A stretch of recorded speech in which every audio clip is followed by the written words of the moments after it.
last night we talked about Megyn Kelly, her comments yesterday on her Today Show dealing with the issue of blackface. I said while we were live on the air, I got a phone call from one of her producers to actually come on the show. And so we were back and forth last night and actually barely made the flight to get there. And so today on her show, we had a second part of that conversation. And of course, as Megyn Kelly, they also invited Amy Holmes, who has a show on PBS, who is a black female conservative, to discuss this. And it was an interesting conversation. And there were a lot of people who were texting me who were saying, don't do it, don't go. This is a PR stunt, don't save her. But I thought about what Maya Angelou said to me a month before she died. And we had a conversation in the national when they had a birthday party for her at the African Museum, the Smithsonian African Museum. And what's interesting is we were talking, she said something about being a teacher, and I said, well, my brother and my sisters are teachers. She says, no, you're a teacher. She says, you use the medium to teach and educate people. And so that's why I went. And so we're going to show you the whole segment. Then we'll discuss it with our panel as well. So this is the conversation we had this morning on the 9 a.m. hour of Megyn Kelly Today on NBC. Good morning, everyone, and welcome to the show. I'm Megyn Kelly, and I want to begin with 2 words. I'm sorry. You may have heard that yesterday we had a discussion here about political correctness and Halloween costumes. And that conversation turned to whether it is ever okay for a person of one race to dress up as another. A black person making their face lighter or a white person making theirs darker to make a costume complete. I defended the idea, saying as long as it was respectful and part of a Halloween costume, it seemed okay. Well, I was wrong, and I am sorry.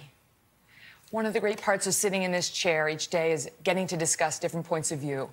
Sometimes I talk and sometimes I listen. And yesterday I learned.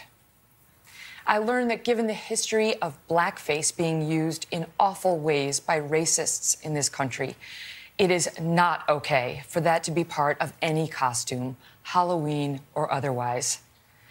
I have never been a PC kind of person, but I do understand the value in being sensitive to our history, particularly on race and ethnicity. This past year has been so painful for many people of color.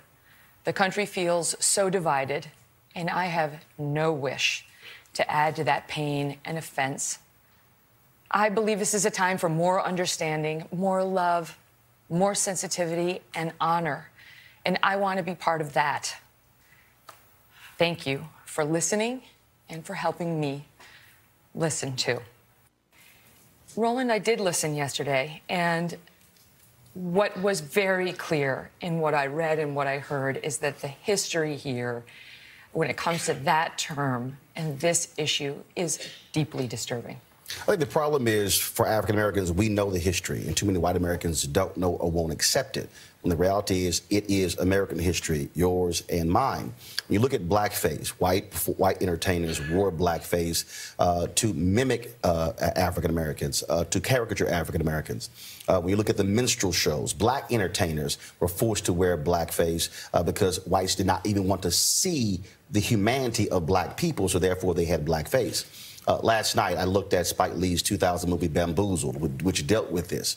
And they actually, the Jada Pinkett Smith character actually talked about exactly how they created it. And what they did was they poured alcohol on 2 corks, burned it to a crisp, mashed it to a powder, added water, and mixed it to a thick paste, and then applied it to the faces of black people. Then they would take red lipstick and put it on the lips, but then on the outside of the lips to create this image. But this thing went beyond just that.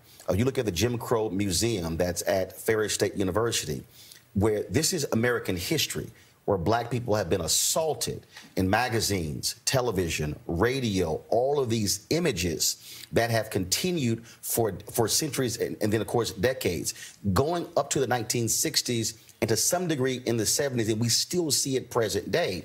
And so this is American history. The problem is too many of us grew up learning his story and not actual history. And that's the problem that we have to accept. And when we are grown, when we are educated, we have to go beyond what we were taught, what we learn in our households, and say, I better be fully aware of real American history as opposed to being in denial about what actually took place in this country. Mm-hmm. And the other piece of it is that seeing a white person darken her skin, even for a costume, today evokes that past. Well, absolutely it does. It does, because you're speaking to, again, the history. Look, if you want to dress up like James Earl Jones and come into America, somebody sent me a photo, you can put the costume on. You don't have to darken your face. We have to deal with also the reality of colorism in this country, that the American beauty standard since we were created, because this is about whiteness, okay? If we really want to be honest, America was created to be a white nation. The beauty standard was a blonde, blue-eyed white woman. And so black women have had to deal with the critique of their hair, their lips, and their hips, and all of that. And so when you have to deal with that, you're understanding how deep this thing is. This is the 50th anniversary of King's assassination, the 50th anniversary of the Fair Housing Act, but also the 50th anniversary of the Kerner Commission report, which said there were 2 white Americas, 1 white, 1 black. Most black folks who even came into journalism came in after the Kerner Commission, which was all based upon race riots. And so media, the reason this story just boomeranged all around is because media has been the main driver of these racist caricatures throughout American history, and that's why it's such a huge story. People don't know, no one wants to talk about Bill Cosby these days. But the reason there was a Black Stuntmen Association is because Bill Cosby was standing next to, when he was doing I Spy, and they had a scene, an action scene, and it was a white man who was putting on blackface to be his stunt double. Bill Cosby said, what? No, no, no. Y'all don't go hire somebody black. That's what led to the creation of the Black Stuntmen Association. There was a documentary that was done on them. That was in the 60s. This is American history. We live in constant denial. Today, we're dealing with Confederate statues and monuments, and people are saying, well, okay, this is really no big deal why you're upset. But we have to recognize, over the last, look, I'll be 50 years old on November 14th. How many universities have we seen where they've had thug parties and ghetto parties where white fraternities and sororities dressing up in afros and blackface and wearing grills and putting on big chains to mimic African Americans? Well, you want to mimic a rapper, mimic the white rappers out there, dress up like Eminem. But no, that's not exactly what is done. That is a caricature. And when you have that constant assault, what people don't understand is that black people in America next year will mark the 400th anniversary of the first 20-odd Africans arriving in this country in August of 1619 in Virginia. For 399 years, this constant assault, this degradation, and this demeaning of how we look and how we act. We are just 50 years removed from Dr. King's assassination. In 25 years, Megyn, we will be a majority nation people of color. And white America has to come to grips with that, because now that's going to mean power. That's going to mean economics. It's going to mean that, look, that the notion of what is considered American values will have to be now looked at differently, because people of color will be also making that determination, not just white Americans. How do we talk about race and our country's history with race and have a real conversation? Here's the thing that we don't want to accept. This is what I call an informal gathering. No one person could control who sits in this audience, but we control who we eat lunch with. We control who we go to dinner with. We control who we invite to our houses. And if we really want to be honest, Americans live in silos. White folks stay with white folks. Black folks stay with black folks. Latinos stay with Latinos. Asians with Asians. Native Americans with Native Americans. And it's rare when, in voluntary situations, we actually cause ourselves, I need to learn more about you. I need to understand you and where you come from. But also asking the question, I don't know. I worked with a guy, Tim Madigan, who grew up in Iowa, didn't see black people until he went to college. All these racial things happen. He never understood why black folks responded the way he did until he wrote the book on the Tulsa race riot. And then he began to interview, and he hears these stories of elderly black people kneeling in their homes and guns put to the back of their head, and they were killed based upon a lie, and how this whole town was destroyed.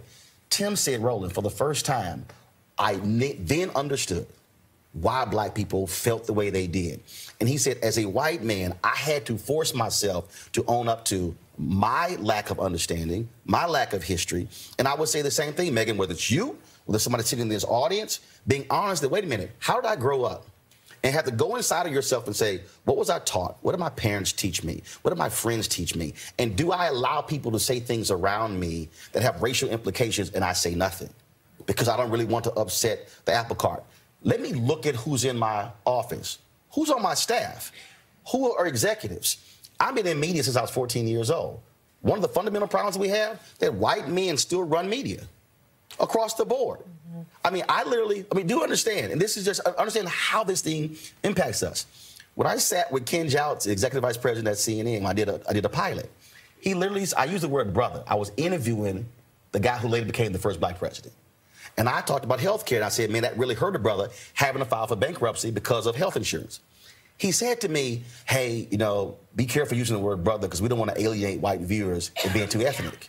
And I'm going, but that's my story, and I was talking to a black man. But Glenn Beck could use the word brother, and it's perfectly fine. And the fact that he would say that to me in that context is, wait a minute, hold up. Why can't I just be me?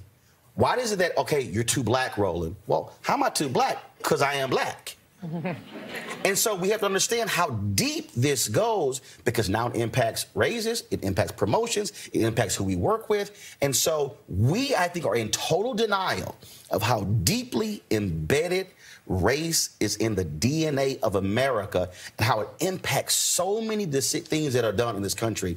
And if we have a discussion and just be honest, and somebody says, look, I don't know, share with me, educate me. That also, I think, what changes it. And on a personal level, for all of us to challenge stereotypes that we may have about different racial and ethnic groups and say, wait a minute, is that fair, the way that I'm relating to other people or making assumptions?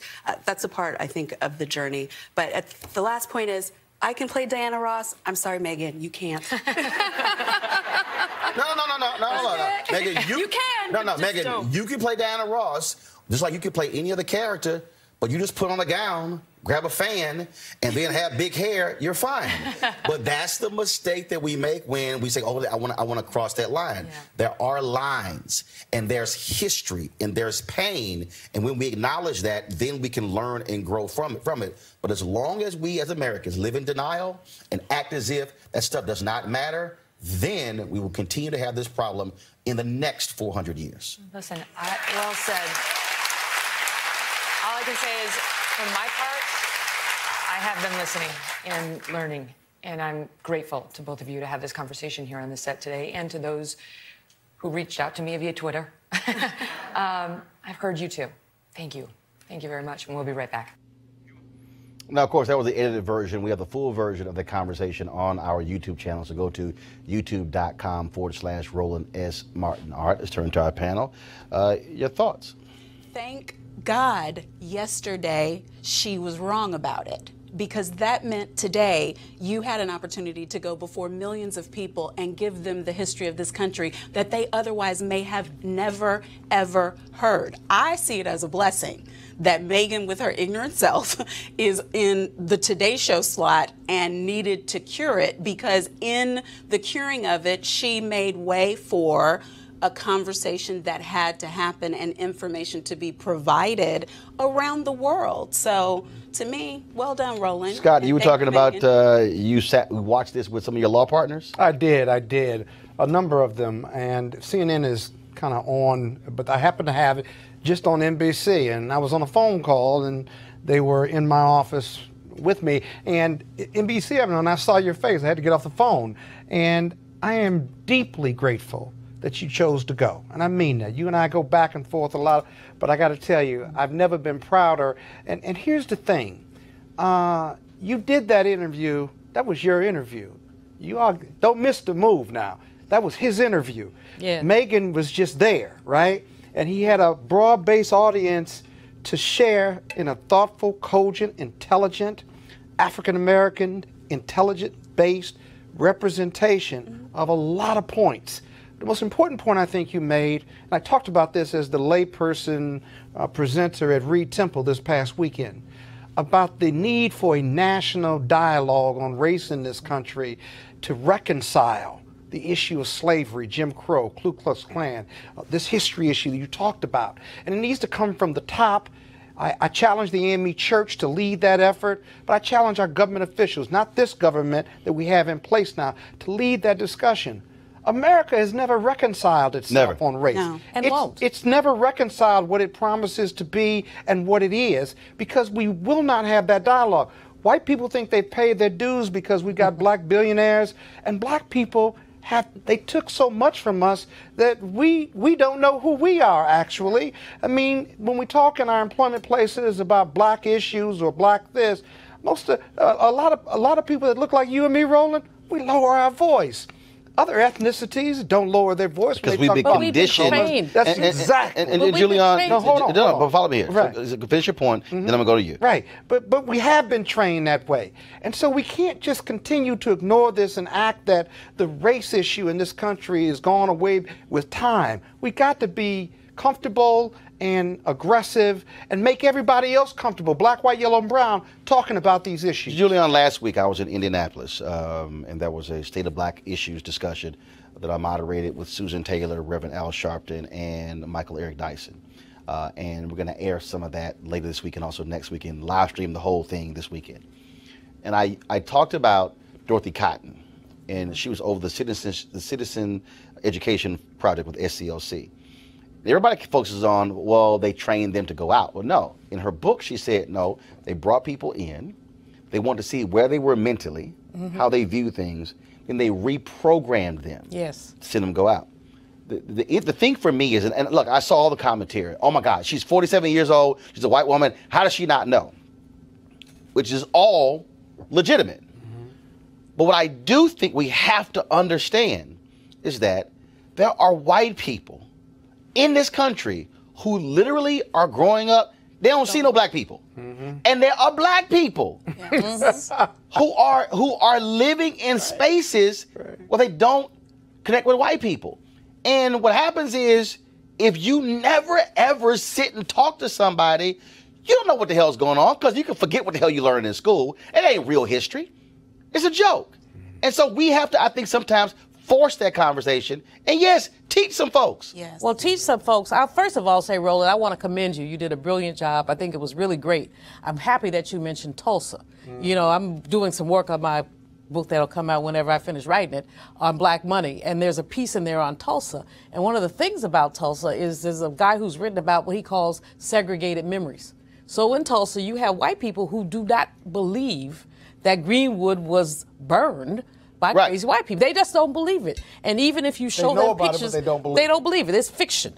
And you have black people who, as you say, they lower their heads, they've heard about it, they're ashamed about it. But the shame is about the way that we have been bludgeoned by stereotypes. And what I think was so valuable about what you said is that you really walked us through some of those stereotypes, some of the whole thing about blackface and how it actually distorted. And as a result of that, how if you go back to, like, my mom is 90, and she talks about when black women would not wear red because it was connected. Now, red is my favorite color, just the rebel in me, but it's connected to the way. And you're a Delta, so that's the red. Of course, gotcha. Of course, but and I'm a Kappa. But yeah, dressed like a Delta. So, go ahead, Julian. But you know, but the point is that all of this, so black women could never feel pretty. So, right. So you know, they have these. What was red connected to? The exaggerated lips, right, and all of that, and so black women did not wear red, and you would hear our grandmothers. Mothers say, you know, only certain kind of women wear red or purple. There were colors that we just weren't supposed to wear. Breaking the stereotypes down is important. But but both of y'all, because both of y'all make this point about conversation. You know, I'm the old head at the table. I mean, people keep talking about conversation. Bill Clinton talked about conversation. I want reparations. But here's the piece. The Bill Clinton conversation. But here's the piece, though. The Bill Clinton conversation was a fake conversation, and I called it fake then because what they did was they wanted a nice conversation. They didn't want to be controversial. When Megyn asked that question, and this is what I said to her and the staff off air. Guess what? That conversation is going to end up being raw. It's going to end up being real. It's going to end up being where folks are going to be upset. And it takes somebody saying, I'm not going to cuss you out, but I'm going to sit here and we're going to have the conversation. Because there are things that happen every day. Like literally, the point I made about the guy at CNN. I got a text message. Somebody said, Roland, that was petty. You shouldn't have brought it up. I said, no, it's real. I said, why? I said, it was real. I experienced it. That's right. And it was like, well, no one knows him. I said, that's the point. Yeah. The point is, there are individuals who you don't know who say things, who are in positions of power. Who replicate. No, and actually what he said was, he said that, then he also said, I also showed it to my wife and she agreed. And I'm sitting there going, wow, the white wife agrees. And it was sort of like, okay. That's better than you. Now I'm going, now he didn't say, how did you get Senator Barack Obama to agree to shoot a pilot that will never air? Right. He didn't ask that question. Right. The first thing he said was, be careful using the word brother. We don't want to alienate white viewers. Yes, again. Which causes me to then go, okay, well, when we actually have conversations, what are you thinking? And what's your thought process? What decisions are you making? And the reason I brought it up, because he's still there. He's still executive vice president. He's still over HLN. And I'm not calling him a racist. I'm saying by him raising that point, I then have to say, well, where's that coming from? Because if the white boy can say brother, but he's a Christian and that's fine, why can't I say brother? Right, but Roland, I want to say one more thing really hold quickly. on, Monique, then you. The whitewashing of our culture, that such that even when you have blacks in media, they're not supposed to be black. So we strip away the culture, or in the case of blackface, we exaggerate the culture. Those are the only two options that we've had in America. And in fact, the blackface, as I pointed out, for when black people put it on, well, so they didn't actually have to see us for real, which happens, to your point, Scott, when it's lower your voice, change your clothes. What's your approach? So but basically what that says is, what the white values, we're going to strip you of your blackness.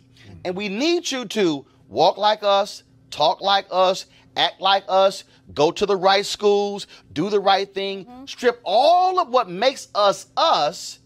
That's essentially the same as blackface. And it's taught by our elders, unfortunately, because they knew the only way we could advance was by taking on those attributes and characteristics and stripping ourselves. Because Julian, I remember when Earl Graves, when he put in Black Enterprise magazine, you gonna cut your dreadlocks. Yes. And there was a big controversy. That was Brother Harvey at Hampton. Told the young people in business school they could not have dreads, they could not have twists. But you know, a couple things. First of all, I was happy that you were with Megyn Kelly, but I'm not giving Missy a pass. You were there. Oh, absolutely. Perhaps she got it. I don't think she got it. I think she's a fake Jake human being who has used the term political correctness more than once, and even in that interview. The words PC should, if she was sorry, then she should have just been sorry. And she is sorry, like one of the sorriest pieces of journalism that I've seen in a while, seriously. I mean, that using PC is justification. Just leave that alone. Number two, to the mask, and I think it's really important, your point about how we have had to basically juggle the place between assimilating, accommodating, and being our black selves. I had a producer tell me once back in the day, Roland, when I was doing a lot of TV, did my hair grow? He said, you're very pretty, but you'd be much more attractive if you had longer hair. Does your hair grow? I said, hair growth is a human function. Everybody hair grow, and I cut mine like every 4 weeks. So, I mean, but to say that is like to dehumanize. Right, but it's also, again, it's standards. And see, the reason I keep going back to the images part, because that museum I talked about, the Jim Crow Museum, it was Dr. Skip Gates who had that in his documentary, African Americans, I think Many Rivers to Cross, I think that was the name of it. And in that particular doc, so that was the first I heard of it. And what was amazing about the African Americans, Many Rivers to Cross. It's on, if you actually, where is it? So it's in Big Rapids, Michigan. Okay. So it's at Ferris State University. All of you folks who are watching, if you just Google Skip Gates and Jim Crow Museum, the clip will come up. And at this museum, they have just tons of artifacts, literally magazine ads. They have billboards. They have all of the little trinkets. And you see the protruding lips, the bugged out eyes, the pickaninny hair. You see all of that. So they lay out in this whole museum the continuum. And the director in his interview says to Gates that there's no other group in the history of America that has had the sustained assault Yeah. on Yes. their looks, on their hair, on their psyche than black people. Yeah. No other group. And so you take that from the 17 and 1800s, and then the 1900s, and then you go through radio, and then you have Amos and Andy, and then of course you have the maids in movies, and then Step and Fetch It, and the foot shuffling, and then you go through the demeaning characters in the 50s and then 60s, and you go through the ghetto characters in the 70s. You go through the UPN show where they wanted to have the slaves and with Lincoln. It was a UPN show where they got canceled before it even came on. They were going to say that enslavement never occurred. I mean, freedom never occurred. Right, it was like premise. a setting of the White House, Lincoln president, and we got some slaves. Like, are y'all serious? And so then you go through all this. So you go through and how media played the role, because that's also what we constantly projected. But Roland, let me jump in here, because I want to continue one thought you had about assimilation and what they've dictated to black men and women for assimilation in corporate America in 2018. If you do all of that, right, you are still only acceptable to a certain point. Right. There is still a glass ceiling, and they are still the numbers of black CEOs and general counsels are still minuscule, comparatively speaking. And here's the thing they tell you is why, if you are acceptable, why you still can't get to the highest point. They will say he's too educated or she's too educated by half, too smart by half, too well dressed by half. He went to the best schools. He's got a ton of business. He has large clients. He has assimilated in corporate America at the very best levels that you have dictated to your white counterparts. And yet you are still only acceptable to a certain point.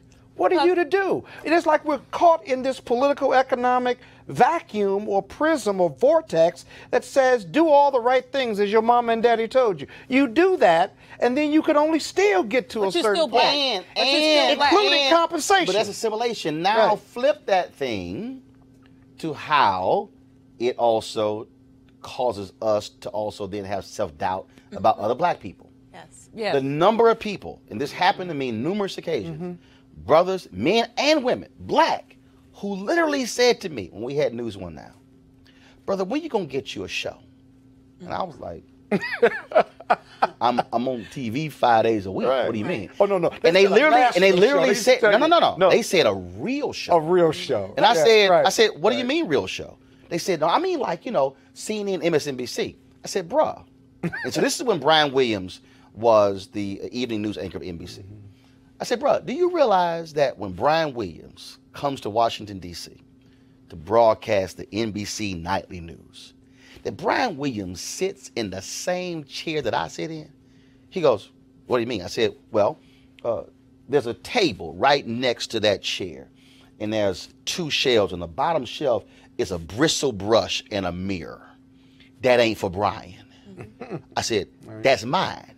I said, the walls and the cameras in the control room are the same. I said, what you don't realize is we do the show at NBC News Channel in DC. I said, we send the signal through the fiber optic line the same way they do. I said, you believe that my show isn't real because it's on a black network. I said, when it's the exact same place that Brian Williams uses. And he looked at me like, oh my God, what the hell? So what happens is look, right here. I had a brother, people today, somebody said, well, you can't get a real show. And I said, really? Because you got a digital show. Well, and I said, real? wait a minute. I said, did you see the news today that NBC is launching, they launched today a new streaming channel? I said, did you see the news that CBS has CBSN, which is a digital channel? I said, did you see that Fox News next year is launching a digital channel? I said, so explain to me how it's bad that I have a digital show Before. but they all are launching digital shows. So before they had theirs. Again, how we live, how we think.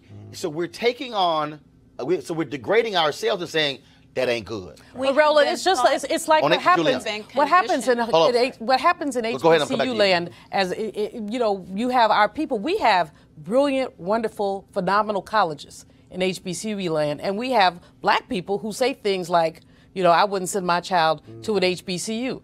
Your child, but some of your children need to be at HBCUs. Right. And HBCUs will provide the same level of education. If you look at a Howard, you look at a Morehouse, a Spelman, a Bennett, you know, the same level of education. And don't end me. You want to say in that chair? But the same levels of education that many other comparable schools do. So we really have been brainwashed. We have literally been taught that we are less than, and we have basically inculcated that. And there's no comprehensive way. I like what you said about the AME Church, but no comprehensive way for us to unpack that and to begin to talk about what's happened to us as a people. Yes, speaking of HBCUs, it's Howard Homecoming Week, so I'm going to need to see a sweatshirt. My point. You want to? I wear HBCU gear on Monday. Okay, well, this ain't Monday. You still have time. You still have time. In the state, I had it on Monday. Go ahead. HU. So my point is, you made to me the most critical point about the fact that in a very short time, the minority will be the majority. And all of these things are going to have to be figured out. I was at a conference over the weekend, and one of the things Bishop Jake said is the reason why we don't have relationship is because we don't visit somebody different than us. So if we take the time to visit Asian Americans, Caucasians, everybody, if we don't silo, if we do not get out of our silos, then we will be the same as the white people have been to us. Here's why I made that. But Julian, here's why I made that point. So I graduated from Texas A&M. A black woman with a black journalist conference. She comes up to me and she says, "Roland," I said, "I got to talk to you." I said, "Okay." She said, I go to Texas A&M. She said, you know, and I hear you talk about the university and how much, you know, you enjoyed your 4 years there. I'm like, yeah. She said, but, you know, my problem is just that, you know, how we'll be received by the white students. I said, okay. I said, what do you mean? She said, so for instance, you know, we're going to Sabisa, which is our major cafeteria. She said, you know, the white students won't sit with us to eat. I said, okay. I said, you ever sit with them? She goes, what do you mean? I said, what I mean is, do you ever take your tray and literally walk over? I said, do you ever take your tray and walk over and then sit down and say, how y'all doing? Anybody sitting here? She goes, why would I do that? I said, so help me out. You're asking white students to do what you won't do. I said, has it ever dawned on you that there's some white kids who go to A&M who have come from towns they ain't never seen black people? I said, and there's some black students who have come from communities in Houston and Dallas who ain't never seen there were white people. I said, what is the harm of you sitting down and just talking to somebody? She literally said, that never crossed my mind. I said, you can't ask of somebody else what you're unwilling to do. That's right. And so it's not kumbaya. It's just the reality that why can't I, if I got someone who's Asian or Latino who's a woman, I have at some point I've got to get the hell out of just my spot and actually talk to somebody. I don't fully disagree with you, but the kumbaya, let's have a conversation thing is played when you think about economic structure. See, I always come back to economic issues. Got it. When Monique talked about, well, if you don't go visit Asians or whatever, we're going to be the same. We're going to be the same unless we figure out how to deconstruct a capitalism that puts people at the periphery. It has nothing to do whether we have conversations or not. Black folks, hold on. We need to have by having the conversations it doesn't. We need to have economic conversations. We need to be in rooms and chambers of commerce and boards so that we can learn what that thought process is. Hold on. No. And see, I'm gonna give you the answer to that. You have some African Americans, Robert Smith, the brother who's a billionaire, who's been working with Reverend Al Sharpton on pension funds. Okay. And what they said is, they said, wait a minute, you got all these white boys who got hedge funds, and the public pension funds, teachers, firefighters, police officers, they are the biggest pension funds that drive money to hedge funds. Black hedge fund managers not getting the money. So what happened? Sharpton and Smith and others, they go sit down with Randy Weingarten, AFT, and NEA, and they say, now look, y'all got all these black teachers who are funding your unions. Y'all money are going to white hedge fund managers. They laid it out. Weingarten says, and her team goes, you know what, you're right. CalPERS, the California pension fund, $500 million going to the black hedge fund. Black folks sat down with white folks, explained to them, this is what's happening. How do we leverage? Y'all are using black funds, and they went, damn, that's a good point. You right. And so now they're saying, let's go to the other pension funds. So to your point, if we don't tell somebody that and show them and then say, now what y'all gonna do? Right. Well, that's very different than this go to somebody's house, have a conversation nonsense. Monique, with all due respect. No. That's what you said. I'm quoting you. I said if you don't visit. What I meant by visit was conversation. Spend I'm quoting you. time. It's spend time. It's lightweight. Right. No, but here's the deal. But here's the deal, Julianne. Conversation is not. If I got somebody white in the workplace, ignorance starts at home. If I got somebody white in the workplace who don't understand what black men and black women are going through, and then if I'm able to enlighten them and educate them, then if they are in the room that I'm not in, if I've done my job, they then might become champions of it. They may not, but at least I've said, look, here's what's going on, and you may not have any idea about it, Scott, in a law firm. We've seen that, where white lawyers are like, I don't know what the hell you're talking about, and that's actually happening. Yeah. And you're going, yes. And we got to get comfortable with being uncomfortable with it. Yes. Now, I got and not making them comfortable. Exactly. I got 35% diversity in the D.C. office of Reed Smith. I've been intentional, and our global managing partner and senior manager have been intentional about it. And we openly talk about race and gender, especially when it comes to pitching business. If we're going to pitch a piece of business to a large company and they've got great diversity, or their leadership has diversity, whether it's women or people of color, why would we field an all-white male team to go see that company in 2018? So my partners have got to be comfortable about talking about, Scott, who do we have that does SEC work who's an African-American woman? We can't be uncomfortable about that, because diverse ideas and diverse teams are better, stronger teams. And we have to be comfortable with that. And if I can make every one of my partners who doesn't look like me, male or female, comfortable about that, whatever office they're in, that's my job as managing partner. And Julianne, what I keep saying is I'm tired of parking lot militants. I'm tired of folks. What is a parking lot militant? A parking lot militant is the person who, before you leave the office, they buy the car and they saying, man, this need to happen and this need to happen and this need to happen. And then when they go in that building, you like, well, where your little parking lot militant ass go? Now you quiet. My deal is, look, I always said it, they're going to fire you anyway. Okay, so at least I'm going to say something while I'm there. And I'm saying, if we're willing to challenge, to educate, take some folks out, enlighten some white boys on pay disparity, enlighten some folks and like, say, bro, you don't recognize all the folks on your team, white men? I'm just saying that a conversations, dinner, or lunch, it also builds relationships. Exactly. It could lead to change. Professionally. Final comment before I go to my next story about voting in Georgia. My final comment is, let's look at economic structure. All this talking. Can't you talk about economics during those conversations? You can talk about economics, so but Scott, the bottom line economic structural issue is less race than it is class and capitalism. And this is a conversation that nobody wants to have, is how you dismantle capitalism so that you basically distribute resources more fairly. But I'm going to give you, but I'm going to give you this example. Hold up. I'm going to give this example, last one, of what happens when you do educate somebody who's white, who's in power, who then can also do that. John Landgraf, the CEO of FX Network. He is sitting here going, look at numbers, 80+% of the showrunners of FX shows were white men. Oh, wow.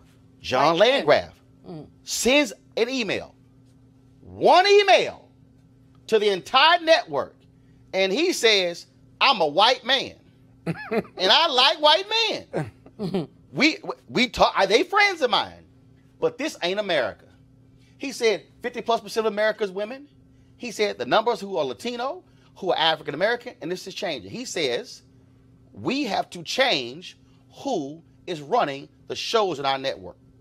6 months later, half of all shows on FX had people of color who were showrunners, or people of color or women. His deal was, I'm a leader. He said, we have to change it. That's economics right there, because also who are showrunners, who are creators, and so Donald Glover's show, ATL, the other shows they have, that also changes the game economically. I still believe that, look, I don't assume a white person gets it. I don't assume a black person gets it. Right. But what I will say is, I'm at least had a conversation that if I can have an opportunity to enlighten you and empower you, you might get it or you might not. But at least I'm going to make the effort, and that can speak to economics. I don't believe in wasted conversations. I'm with you on the money part. But again, somebody's got to force it, and if it's going to be us, fine. But I'm not going to wait on somebody else to actually do it.